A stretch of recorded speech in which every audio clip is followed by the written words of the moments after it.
Howdy, y'all. This is Proverbs 18 in the ALV for November 18th, 2023. He who separates himself seeks desire and rages against all sound wisdom. A fool has no delight in understanding, but only that his heart may reveal itself. When wicked comes, there comes also contempt, with ignominy, reproach. The words of a man's mouth are deep waters. The wellspring of wisdom is a flowing brook. To respect the person of the wicked is not good. To turn aside the righteous in judgment. A fool's lip enters into contention, and his mouth calls for stripes. The fool's mouth is his destruction, and his lips are the snare of his soul. The words of a whisperer are its dainty morsels, and they go down into the innermost parts. He who is slack in his work is brother to him who is a destroyer. The name of Yahweh is a strong tower. The righteous runs into it and is set on high. The rich man's wealth is his strong city, and is a high wall in his own imagination. Before destruction, the heart of a man is haughty, and before honor goes humility.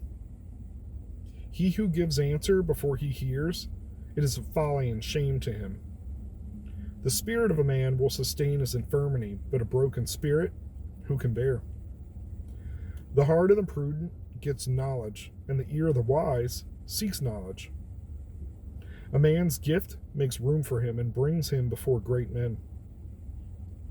He who pleads his cause first seems just, but his neighbor comes and searches him out. The lot causes contentions to cease, and parts between the mighty. A brother offended is as a strong city, and contentions are like the bars of a palace. A man's belly will be filled with the fruit of his mouth. With the increase of his lips shall he be satisfied. Death and life are in the power of the tongue, and those who love it shall eat its fruit. Who finds a wife finds a good thing, and obtains favor from Yahweh. The poor uses entreaties, but the rich answer roughly. A man of friends may come to ruin, but there is a friend who sticks closer to. A man of friends may come to ruin, but there is a friend who sticks closer than a brother. So, apologies, stumbling through this one. I'm not sure exactly why. Last chapter, all about basically keeping your mouth shut, right? And we've got a bunch of examples here why we keep our mouth shut.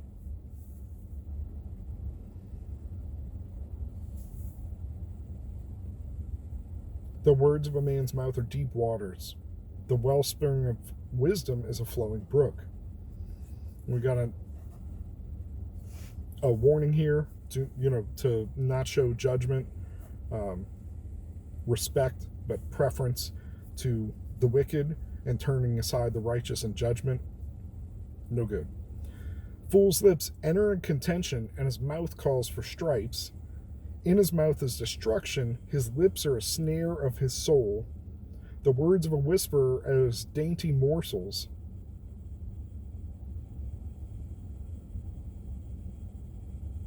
If you give an answer before you hear, it's falling in shame.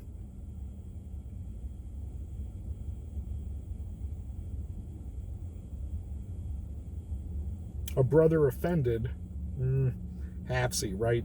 Because, it doesn't say by speech, it could be by actions. A man's belly shall be filled with the fruit of his mouth, and with the increase of his lips shall he be satisfied. Death and life are in the power of the tongue, and those who love it shall eat its fruit.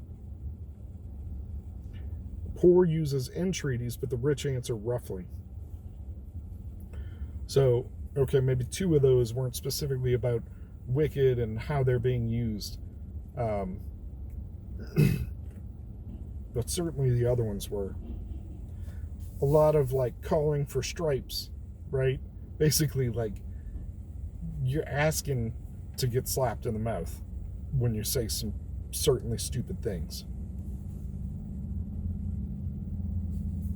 One of my favorites, right, because of a hymn I was raised with, The name of Yahweh is a strong tower. The righteous run into it and is set on high. And it compares it to a rich man running into his city and depending on his wealth. But it's like a high wall in his own imagination.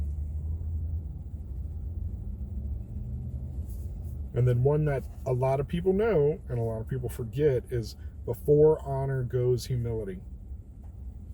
Got to be humble, got to do the work, and then maybe somebody will recognize you.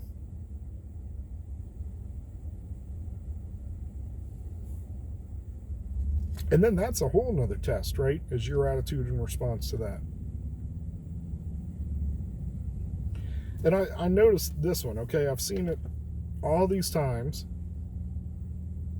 and I kind of connected it to some advice that I get online. And that's, some of these things are just YouTube and everybody's getting this advice, right? But a man's gift makes room for him and brings him before great men. All right, so constantly I'm hearing from the people that I listen to, I would say most recently I can say with surety is Hormozy, right? Alex Hormozy. If you want to work with him, he gets requests all day. I'll work with you. I'll get my coffee. I'll whatever. And he put it a really good way. Like, I've got my own organization. I can get my own coffee. I don't need you. But the couple of people that he has hired were people that were so passionate about doing the work and so hungry that they just did the work. They looked at, his example was like his 200 podcast episodes that he had put up, edited them, taken them down into clips, sent him like the best role, or sent it to, I think it was like his media manager, something like that. And just kept operating like that. And what happened was, it was a gift. It was excellent. And then they hired him, right? That's the way to get before a great man in this case. It doesn't mean just sending them a couple of bucks, right? These rich people, they don't need you. What they need to see is you are so committed to this path that you're willing to do what you do and do it for free and provide them value. And that doesn't mean the first person you do that for or the third person you do that for is going to be, oh, please come work for me. This is so awesome. They may tell you, like, you're not as good as you think you are. You may not get a response at all. Or you may get a phone call. Hey, man, you did this? Why'd you send this to me? And then you got your chance. You're before a great man, right? And I've heard that repeated several times on different fronts about, like, I hire people. I don't need to do that. So if you want somebody's attention, give them a gift. Show them what you can do. Wisdom from a couple thousand years ago, still being repeated by some people that have been really successful in business. And that was even, it's often like how to make this much money online, right? And it's go do what you do, study your craft, hone it, and then reach out to 5 people on Instagram or Twitter. I like your business. I like what you're doing. Here, I've done this for you. They may ignore you. They miss it great. The other way to do it is to solicit it, right? But who's going to want to hire you if you have zero portfolio? So you just put it out there online. After you've been publishing your content, establishing yourself as an authority, at that point, you put it out there, hey, I want to help some businesses get more subscribers, get more sales, whatever it's going to be. And I'm going to do it for you for free. Contact me. And then the stipulation is, hey, I am going to do this for free. If I do a good job for you, will you do something for me and that you give me an endorsement, give me something I can use in the way of criticizing or praising the work that you did for me? Awesome. Well, now you've got not only in a portfolio, but you've got some people that know you and can testify to the work that you've done. So once again, you got to put in the work, and sometimes it's about giving a gift, using your gift, and then presenting it to somebody else. You know, I've been thinking about that because I really want to get back into my profession, but in a less toxic work environment than I had. I'm a systems designer, a cognitive systems guy, okay?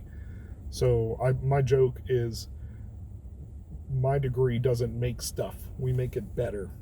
Now, I love to design things. I love to invent. When I was 6 years old, 5 years old, it's like, what do you want to be when you grow up? An inventor. Hopefully I qualify for that, but it's one of those, like, I don't have any good products on the market or anything.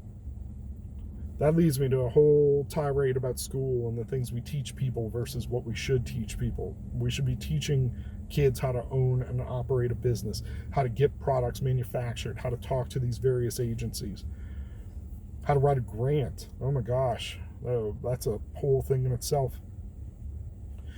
But in any case, it's hard because I left my profession 7 years ago-ish for a couple of reasons. Management, chief.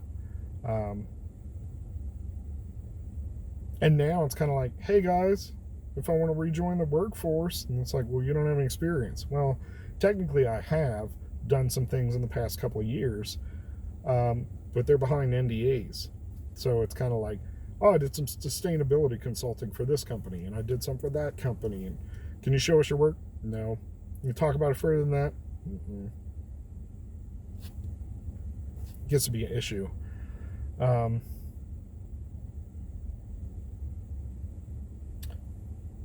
So this is my approach. I'm going to try to identify a couple of companies I like in the area. I'm going to see if I can solve a problem for them. It's going to be hard, right? Because companies aren't like online, like, we have this issue. But I think a little bit of digging will probably identify some customer concerns or what have you. And maybe I can just make some suggestions. And they can tell me thanks, no. They can tell me nothing. But it may get me an interview, right? And then when it's, why do you have this gap in your resume? Well, I've been being a stay-at-home dad, teaching my kiddos the things that I think they need to know. And that still is extremely important to me. Have a conversation, right? Enough about me. But I think a man's gift makes room for him and brings him before great men. Somebody else needs to hear this right now, and I hope they do. And then, gambling. It's so wrong. Look, man, if you flip a coin, that's just whatever. You roll some dice, whatever. The lot causes contentions to cease and parts between the mighty. Look, we built these two equal sides. We both want this one and want that one for various reasons.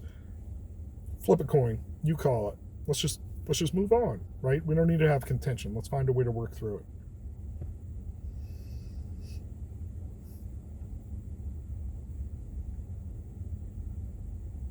A man's belly will be filled with the fruit of his mouth, and the increase of his lips will be satisfied. Power of words, man. And I don't think that's like, law of attraction. That's not Christian. Manifestation. There's some psychological benefit to that and affirmation, but it is not woo-woo like that. It doesn't, no, that's not a Christian thing.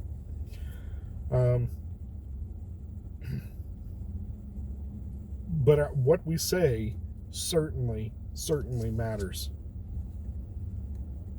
Death and life are in the power of the tongue. Those who love it shall eat its fruit. Look, as a parent, I overstep all the time. I say things I shouldn't. And then I feel bad about it. And I can't take it back. The best I can do is show my kids what it's like to say, I am sorry. I was wrong. I'm sorry. Will you forgive me? Can I make it better? And he who finds a wife finds a good thing and obtains favor from Yahweh.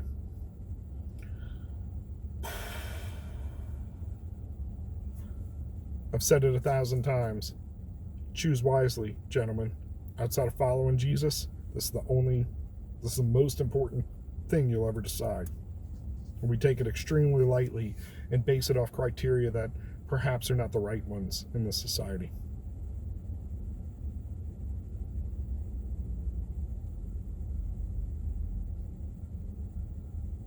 A man of many friends may come to ruin, but there's a friend who sticks closer than a brother. I know we say a lot of times, like, we mean Jesus when we talk about this, But truly, if we look at some of the models in the Bible, there are instances where, like Saul's son was David's best friend and was protecting him from his own father and willing to advocate the throne to his friend, right? And this is why we need close relationships, and we all need at least one solid dude, you know what I mean? But it's also, you need to try to be that dude, right? You're not the main character in this life. It may feel that way, right? But we're supposed to be serving other people and be there for them. If you listen to my stomach growl, I apologize. It was raining, so I apologize for that noise. But, all right. Time for me to go see if I can pick up some work, bring my chicken food home, and see what chaos lies there. Go with God. Be blessed.